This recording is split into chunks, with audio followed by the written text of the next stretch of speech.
Welcome to Let Me Fix This. Enjoy the video. You begin by assembling what matters: a template, your headline hierarchy, and visual assets. Open PowerPoint, set the slide size to 16:9 for modern screens, and edit the slide master so styles are consistent. Once done, paste core text and images on rough slides. This prevents repeated formatting. Make sure to pick 2 fonts for contrast and a 3-5 color palette tied to your brand or purpose. This upfront work saves time as you build the rest of the presentation.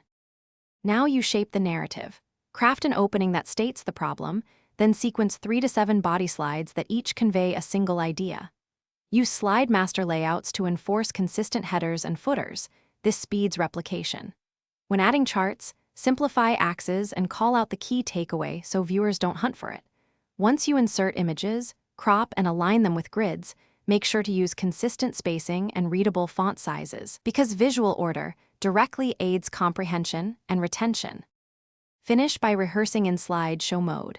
Validate timings, test animations, and read presenter notes aloud. Export a PDF for sharing and keep a backup PPTX. Save a copy to cloud storage so you can recover quickly.